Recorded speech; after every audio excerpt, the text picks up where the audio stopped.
मुझे बेहद खुशी है कि दिल्ली एट 47 का हम लोग शुभारंभ कर रहे हैं। जब हमने असेंबली में बजट प्रेजेंट किया था तो इसकी एक छोटी सी रूपरेखा हम लोगों ने असेंबली में प्रेजेंट की थी कि दिल्ली चूंकि देश की राजधानी है, पूरी दुनिया भर से लोग आते हैं तो सबसे पहले दिल्ली होके फिर बाकी देश के अंदर जाते हैं। हमें दिल्ली को एक ग्लोबल सिटी की तरह डेवलप करना है। आज हम ये नहीं कह सकते कि दिल्ली के अंदर बहुत सारी चीजें ठीक हैं, हमें दिल्ली के अंदर बहुत सारी चीजों को अभी एड्रेस करना है, बहुत सारी प्रॉब्लम्स को अभी ठीक करना है। दिल्ली एट 47 जब हम बात करते हैं तो एक बारी मन में ये भी आता है कि कहीं ऐसा तो नहीं कि हम ये कहने की कोशिश कर रहे हैं भाई अभी तो चलो ठीक ठाक है, 2047 में बात करेंगे।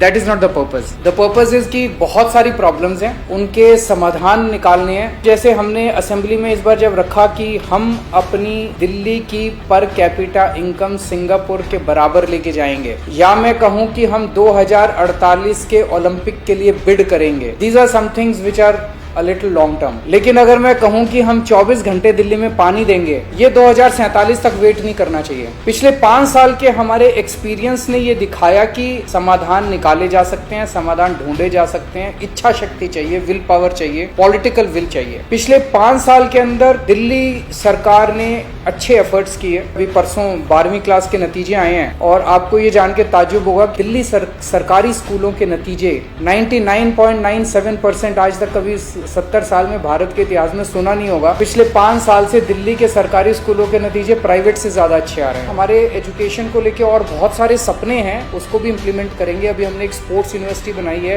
एक एंटरप्रेन्योरशिप एंड स्किल यूनिवर्सिटी बनाई है और बहुत सारे काम करने हैं। लेकिन एजुकेशन के क्षेत्र में जो हुआ वो ये दिखाता है कि हो तो सकता है, इट्स पॉसिबल, इट्स डूएबल। उसी तरह से हेल्थ के क्षेत्र में काफी अचीवमेंट्स हुए। दिल्ली के सरकारी अस्पतालों की बहुत बुरी हालत थी, सरकारी अस्पताल ठीक किए गए। मोहल्ला क्लिनिक्स का एक बहुत बड़ा नेटवर्क तैयार किया गया, पॉलीक्लिनिक्स का एक बहुत बड़ा नेटवर्क तैयार किया गया। हेल्थ सुरक्षा चक्र हर सिटीजन को मिला है क्योंकि हमने दिल्ली के अंदर हर नागरिक का पूरा इलाज मुफ्त कर दिया है। उसके जितने मर्जी लगे पैसे इलाज के, वो अस्पताल में जाके सरकारी अस्पताल में अच्छा इलाज होगा। हमने इलेक्ट्रिसिटी के क्षेत्र में बहुत शानदार काम किया। 2014 की गर्मियां मुझे याद हैं जब 7-7, 8-8 घंटे के पावर कट लगते थे दिल्ली के अंदर। आज दिल्ली में 24 घंटे बिजली आती है। वही बिजली कंपनियां हैं, सेम है, it's just that political will आज है। आज सर्विसेज के क्षेत्र में 100 से ज्यादा सरकारी सर्विसेज ऐसी हैं जो आपको डोर स्टेप पे मिलती हैं। हमने एक फोन नंबर जारी कर दिया है, आप उस नंबर पे फोन कीजिए, वो आपके घर आएंगे और आपके घर आके आपका राशन कार्ड बना के जाएंगे। आपको दफ्तर जाने की जरूरत नहीं है, आपको दफ्तर से छुट्टी लेने की जरूरत नहीं है,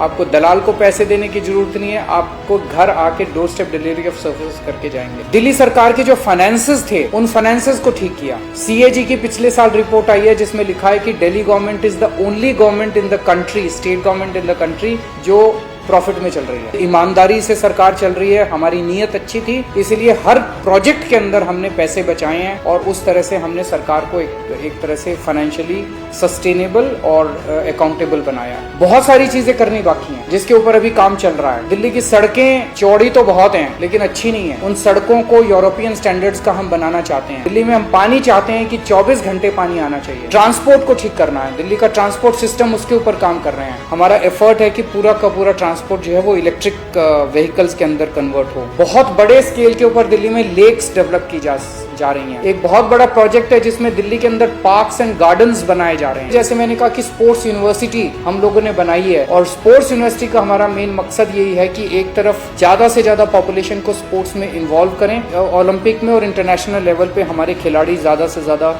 मेडल लेके आ सके। तो बहुत सारे काम हम लोगों को करने हैं, वो हम अकेले नहीं कर सकते। ये बहुत बड़ा काम है, इसमें आप सब लोगों का सहयोग चाहिए और आज ये प्लेटफॉर्म उसी लिए डेवलप किया गया है जिसमें हमें आपके आइडियाज चाहिए, हमें आपका पार्टिसिपेशन चाहिए और जैसा आप लोग कह रहे थे हमें आपकी पार्टनरशिप चाहिए। हम कंधे से कंधा मिला के आपके साथ मिलके दिल्ली को 21st सेंचुरी की दिल्ली बनाना चाहते हैं। हमें ऐसी दिल्ली बनानी है जिसपे हम सब लोगों को मिलके गर्व हो और एक ऐसी दिल्ली बनानी है जिसमें गरीब से गरीब आदमी भी अच्छे से रह सके, इज्जत से रह सके, आराम से रह सके।